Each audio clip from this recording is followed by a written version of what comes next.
She wore her honeymoon brooch on her final Christmas. The same sapphire piece from 1947 when Philip was young and their life together stretched endlessly ahead. Beside her sat a photograph, the two of them, 60 years married, wearing that same brooch. 8 months earlier, he had died. She was saying goodbye, and most of us didn't even notice. For 70 years, Queen Elizabeth II spoke to us in a language we weren't listening to. While we heard her words of comfort and wisdom, her jewels were telling different stories. About the husband she adored, the mother she'd lost, the future she was securing. It is that feeling when you wear your grandmother's ring. You're not just wearing metal and stones, you're wearing memory. The Queen did this on the grandest stage imaginable, letting us see her heart if we knew how to look. In nearly every broadcast from 1952 to 2021, she wore one of her 3 near-identical 3-strand pearl necklaces, a trio that began with a silver jubilee gift from her grandfather King George V and grew to include a necklace she commissioned from family pearls and another presented for her coronation by the Emir of Qatar. For 70 years, those pearls were a visual promise. Some things endure, but the brooches told the deeper stories. Let me show you what she was really saying. The Sapphire Chrysanthemum, a love story's beginning and end. I want to start at the end, because this is where everything becomes heartbreakingly clear. December 2021. The Queen's final Christmas broadcast. Prince Philip had died in April, ending 73 years of marriage. She was 95 years old, and though none of us wanted to admit it, we sensed this might be her last message. She wore the Sapphire Chrysanthemum Brooch, platinum with sapphires and diamonds in a delicate chrysanthemum design. She'd received it in 1946 and wore it during her honeymoon photographs with Philip at Broadlands House in 1947. Beside her on the desk sat a photograph from their diamond wedding anniversary in 2007, 60 years of marriage, and in that photograph, she was wearing this exact same brooch. She spoke openly. In the months since the death of my beloved Philip, I have drawn great comfort from the warmth and affection of the many tributes to his life and work. But life, of course, consists of final partings as well as first meetings. Do you see what she was doing? She was bookending their entire love story with a single jewel. The brooch from their honeymoon, worn one final time as she faced her first Christmas without him. From first meetings to final partings, all contained in one piece of jewellery, and those 3-strand pearls were there as they always were, constant, enduring, even in grief. The Grima Ruby, 60 years of marriage. Let me take you back 14 years earlier to 2007, when both the Queen and Philip were still together, celebrating their diamond wedding anniversary. For that Christmas broadcast, the Queen wore the Grima Ruby brooch, and here's why this matters. Prince Philip had given her this piece in 1966. It was designed by Andrew Grima, the celebrated British jeweller revolutionising design in the 1960s. The brooch features a magnificent carved ruby set in yellow gold with smaller ruby buds and scattered diamonds. It's bold, modern, artistic, absolutely Philip. He admired contemporary design and had actually awarded Grima the Duke of Edinburgh Prize for Elegant Design in 1966, the same year he commissioned this brooch for his wife. Rubies symbolise passion and enduring love. By wearing Philip's gift on their 60th anniversary, the Queen was making a public declaration of something deeply private. This marriage is the foundation of everything I am. But here's the detail that breaks my heart. During that 2007 broadcast, she included the honeymoon photograph on her desk, the one where she wore the sapphire chrysanthemum. She was connecting their honeymoon to their diamond anniversary through jewellery. 14 years later, she would wear that honeymoon brooch one final time after he was gone. She was completing the circle. The Centenary Rose, a mother's memory. 2002 was a year of devastating loss.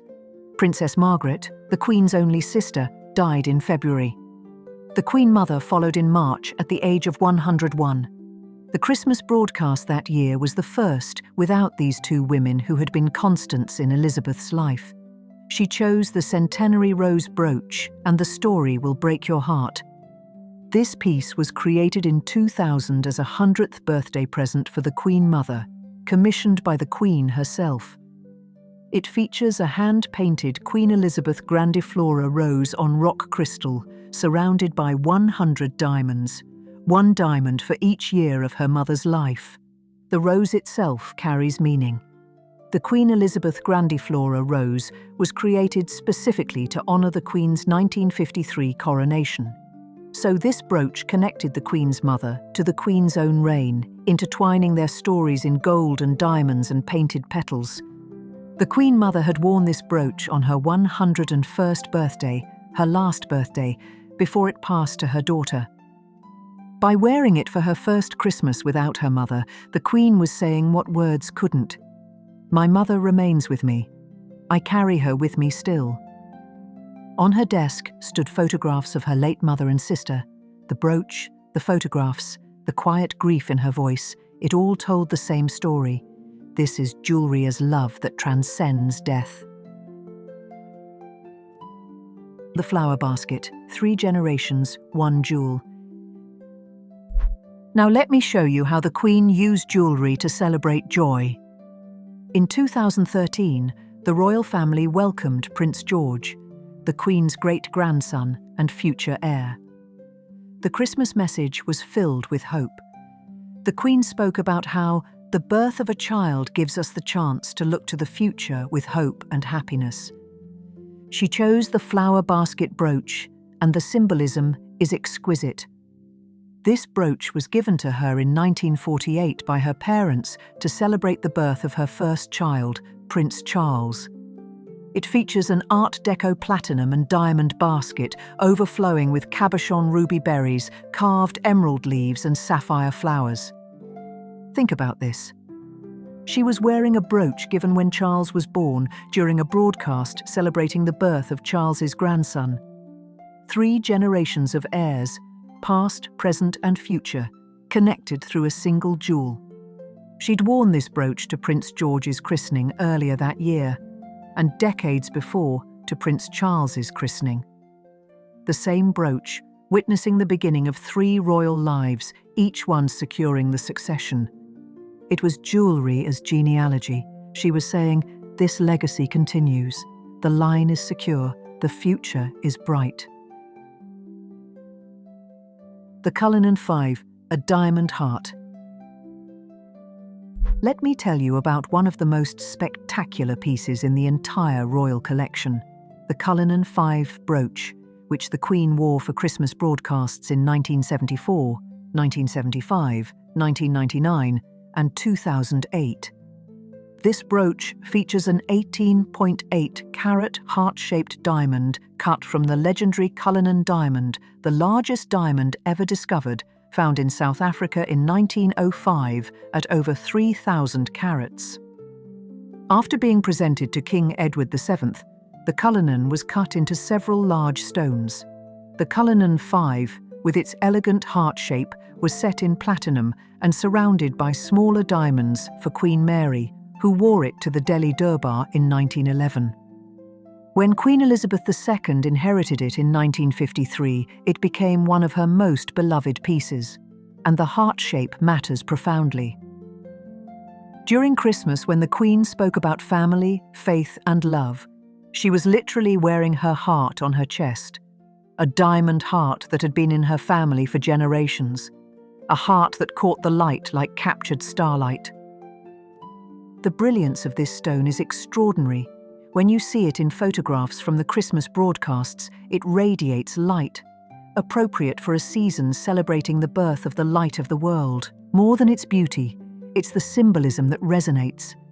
A heart, love, family, the very essence of Christmas made visible in one of the world's most precious diamonds. The Duchess of Cambridge's pearl pendant, 4 generations.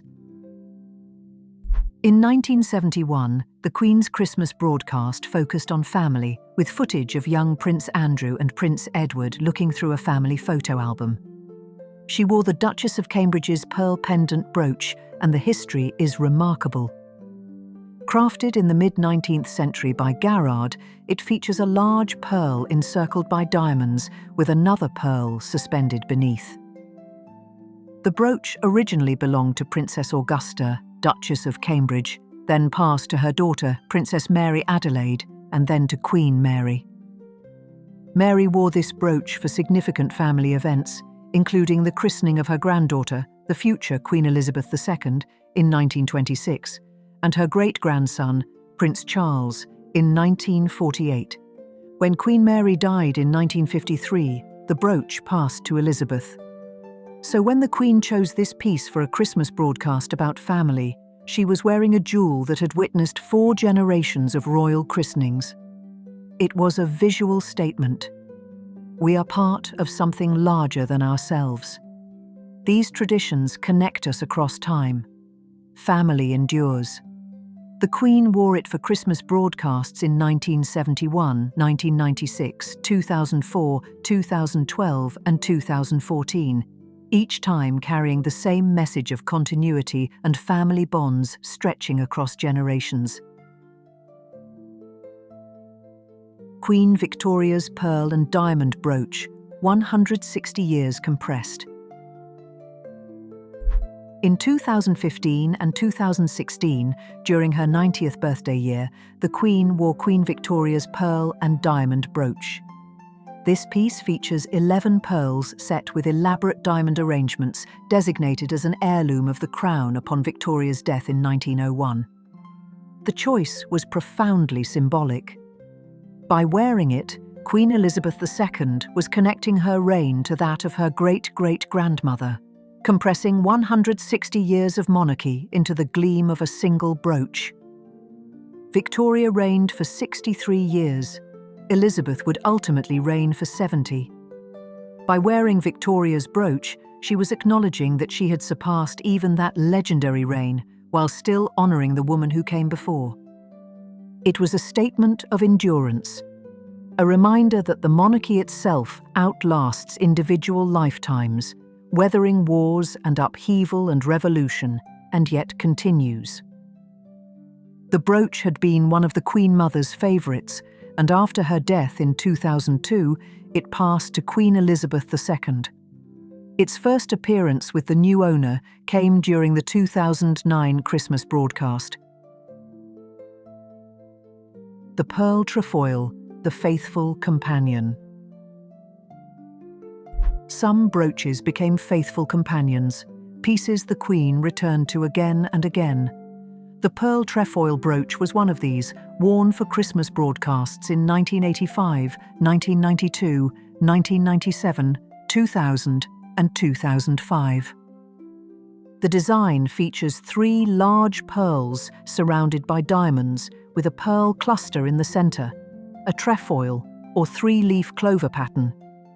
The trefoil represents the triple nature of the Queen's role as monarch, as mother, as grandmother. 3 roles, 3 pearls, 3 leaves, all interconnected, all essential. What we don't know about this brooch is almost as interesting as what we do. It appeared in the Queen's collection in the 1980s, its origins mysterious, but the Queen clearly loved it for its versatility. In 2000, when she wore it for her Millennium broadcast, the brooch appeared against Buckingham Palace's festive red decor, creating an image that balanced grandeur with understated sophistication. It was reliable, constant, always appropriate, much like the Queen herself. The Jardine Star, light in darkness.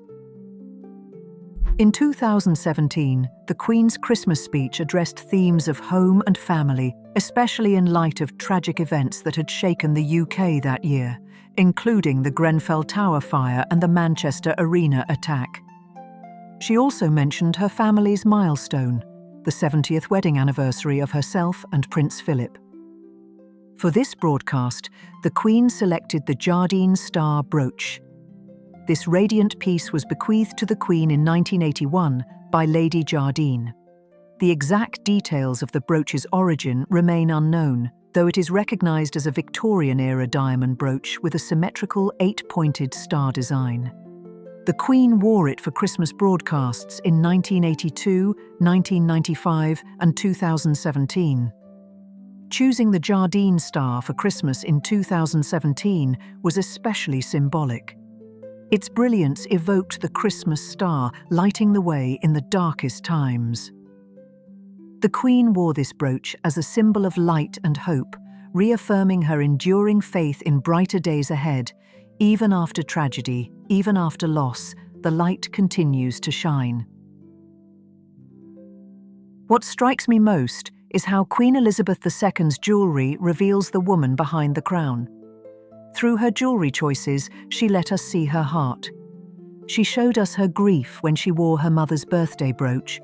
She showed us her enduring love when she wore Philip's ruby on their anniversary and her honeymoon brooch after he was gone. She showed us her joy when she wore the brooch from Charles's birth to celebrate George's arrival. She showed us continuity when she wore those same pearls for 70 years. She understood that sometimes the most powerful messages are the ones we don't speak aloud. Sometimes a brooch says what words cannot. The next time you wear jewellery that belonged to someone you loved, remember Queen Elizabeth II. Remember that you're participating in the same ancient tradition, using precious objects to keep precious people close, to tell your story in a language that transcends words. Which of the Queen's Christmas brooches touched you most deeply? The Sapphire Chrysanthemum, worn from honeymoon to final farewell. The Centenary Rose, worn in grief. The Flower Basket, connecting 3 generations. Share your thoughts in the comments. I'd love to hear which piece resonated with you. And if this video gave you a new appreciation for the Queen's remarkable reign, please give it a like and subscribe to the channel. Thank you for joining me today. Until next time, may you find your own ways to carry the people and moments you treasure most.